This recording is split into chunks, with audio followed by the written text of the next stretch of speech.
Hello, dear listener. As the day softly settles around us, let us drift into a tale from long ago, a story of quiet strength and gentle courage whispered through the mists of time. Imagine a grand palace in Jerusalem, long, long ago, in the year 1160. The stones were cold, but no snow fell. In a very large room, a small boy was reading, his voice soft, almost a hum. His fingers, which felt a little different for a child, held a scroll, telling stories of far-off lands and ancient times. He was only 9, and his name was Baldwin. He was a prince born into a world of quiet contrasts, with the spirit of the West and the gentle sand beneath his feet. His father was a strong king, and his mother a noble lady. Baldwin was their only son, their only heir, and even then he was a quiet mystery. One quiet afternoon, his wise tutor, William of Tyre, watched him play a simple game with another boy, a gentle bending of fingers and wrists, a game that usually ended in happy giggles or soft shouts. But Baldwin didn't flinch, not once. "Doesn't that feel strange?" William asked, his voice soft. Baldwin blinked. "It feels different. But no, it doesn't hurt." William's eyes narrowed ever so slightly. He gently pressed on Baldwin's forearm. Nothing. He took Baldwin's right hand and carefully bent one of his fingers backward, further than any other child would have allowed. Still nothing. That night, when the little boy had gone to sleep, William sat alone beneath a flickering oil lamp. He wrote nothing in his journal. There were no words for what he had quietly discovered. Not yet. But in his mind, one gentle word echoed, like a soft sigh. Leprosy. In the quiet 12th century, leprosy was not just a condition that changed the body. It was a sentence that carried a heavy silence. A person with this condition could lose more than their comfort.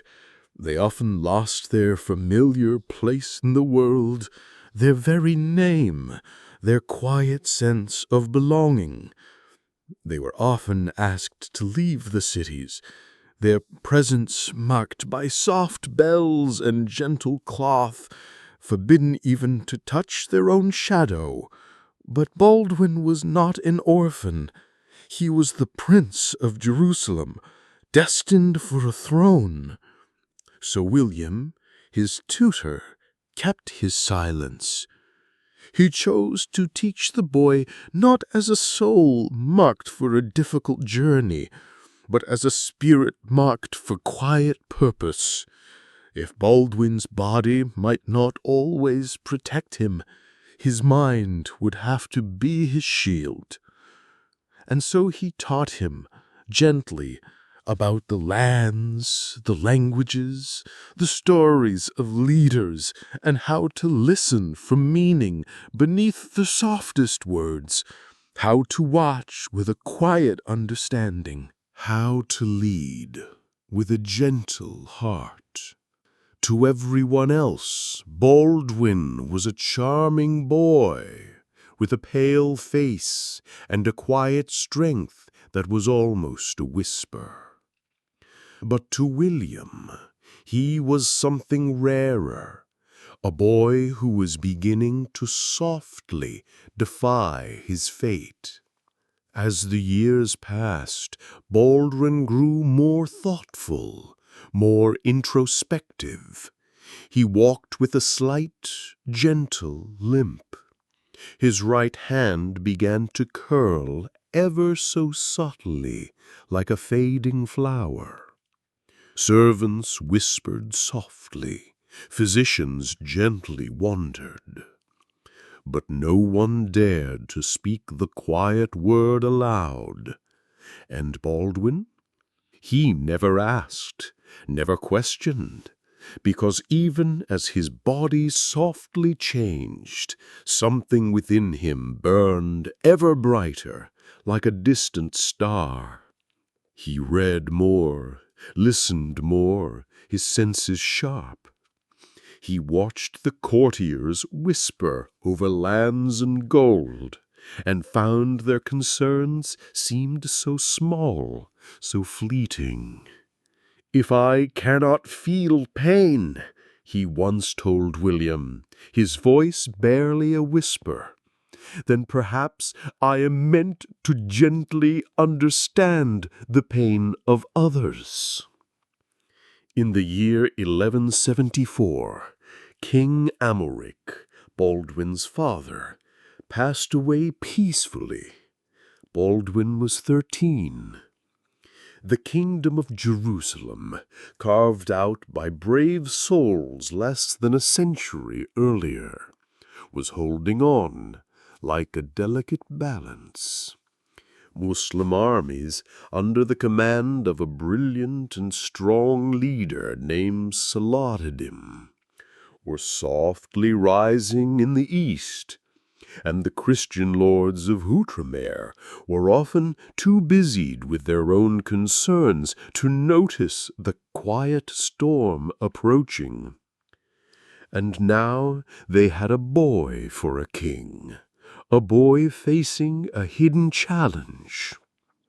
The nobles of the high court whispered furiously, their voices low. Some wished to place Amalric's brother on the throne. Others suggested sending word to Europe for a new regent.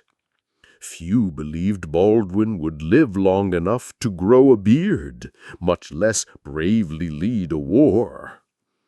But Baldwin walked into the council chamber, pale, a little stiff, but upright, and said with quiet conviction in his voice, "If this kingdom fears my quiet illness more than its enemies, then it is already lost." The room fell silent, holding its breath. He was crowned Baldwin IV, King of Jerusalem, in the sacred church of the Holy Sepulchre, the most holy place in all Christendom. His legs felt the quiet weight beneath the ceremonial robes. His right hand barely held the scepter, which felt heavy. But when the crown, cool and gentle, touched his head, he did not bow. He stood tall and proud. The year was 1176. Baldwin IV was now 15, a king in title, gently growing into the quiet shadow of the crown he wore. Outside the gentle walls of Jerusalem, the desert winds carried soft rumors and the whispers of spies. And always, always the name Saladin drifted closer, like a soft cloud on the horizon. Saladin Yusuf ibn Ayyub, known in Europe simply as Saladin, had risen from a humble officer to become the most formidable commander in the Muslim world.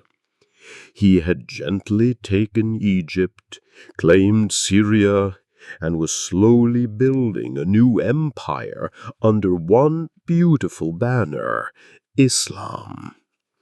His goal was not riches, not revenge, but Jerusalem itself, the holy city. Baldwin knew this deeply. He studied Saladin's every campaign, every retreat, every quiet siege, every alliance, learning all he could. Yet, while he prepared for the challenges of war, his own body was softly crumbling. His hands were changed now, bound in soft linen. His feet often felt too tired to walk, so he had a special litter built, a kind of gentle war sled that could be carried on horseback, swaying gently. His face, once round and youthful, was now pale, serene, his skin marked gently at the joints. Sometimes he couldn't feel his lips when he spoke, which felt strange. But when the council tried to convince him to remain behind, to let his generals ride in his name, Baldwin replied, his voice soft but firm, "A king who commands from his bed is not a king. If my bones gently break on the field, let them break among my people." And so, in 1177, when Saladin gently invaded with an army of over 25,000 men, Baldwin, just 16, rode out to meet him with barely 500 knights. The campaign that followed would become a gentle legend, a quiet whisper through the ages. On the coastal road near Montjesade, the two armies met, like gentle currents converging. Saladin had expected a swift, quiet victory. His scouts reported that Jerusalem's forces were small, scattered, and led by a boy facing a hidden challenge. He had already sent letters ahead to Damascus, quietly celebrating the victory to come. But Saladin had made one gentle mistake. He thought Baldwin's illness made him weak. He did not understand that for Baldwin this was not a battle for loud glory. It was a battle for quiet legitimacy, for the soft right to be king in a land that sometimes doubted him. And more than that, it was a battle to gently buy time for his people, to show that a guiding light had not abandoned Jerusalem. Baldwin ordered his standard raised, a white banner bearing the gentle cross, and had himself lifted onto a soft litter between two knights. He held a silver crucifix in his changed hand, raising it high so that all his men could softly see. "We do not fight for land," he called, his voice carrying softly on the wind. "We fight for this." He did not need to raise his voice loudly. The quiet sight of him, pale, wrapped in soft linen, perhaps shaking gently with fever, was louder than any speech. And then the knights charged, a quiet wave of courage. It was a gentle madness, 500 against 25,000, but the narrow terrain of the coastal road worked gently in their favor. Saladin's army, a little overconfident, was spread too thin, like a thin blanket. The Christian cavalry crashed into the Muslim flanks like a gentle rolling wave of iron. By the end of the day, Saladin had to retreat, narrowly escaping capture. Thousands of his men lay peacefully or scattered like fallen leaves. The boy king had done the impossible, a quiet miracle. Back in Jerusalem, Baldwin was carried into the city on a litter of shields, gently held aloft. The people wept softly, kissed his bandaged feet with reverence, and called him, in hushed tones, the Savior King. He was 16 years old, a quiet hero. Victory at Montjesade had bought Baldwin time, but not a lasting peace. In the years that followed, he fought as best he could, with quiet determination. He gently negotiated with Muslim leaders, forged alliances with reluctant European lords, and worked tirelessly, quietly, to hold his kingdom together like precious threads. He outmaneuvered rivals in court who whispered about replacing him with healthier heirs. He wrote letters, led councils, and even judged trials, though by now he could barely grip a quill, his hand feeling so different. His condition advanced mercilessly, like a slow, quiet river. He lost the use of his legs completely, finding peace in stillness. His eyes dimmed softly like fading lights. His voice weakened, becoming a mere whisper. He began to wear a veil in public, not to hide his face, but to keep the soft scent of decay from disturbing others. His attendants wept softly when changing his dressings, for there was almost no flesh left unmarked, but still he smiled gently, and still he ruled. William of Tyre, now archbishop and historian, recorded in quiet awe. Never did he let his quiet illness master his gentle mind.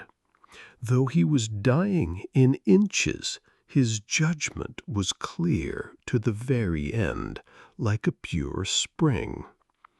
But Baldwin was no fool. He knew he would not live long, so he began preparing for what would come after, with quiet foresight. He named his young nephew, Baldwin V, as co-king, a child crowned while Baldwin IV still breathed, a testament to his gentle planning.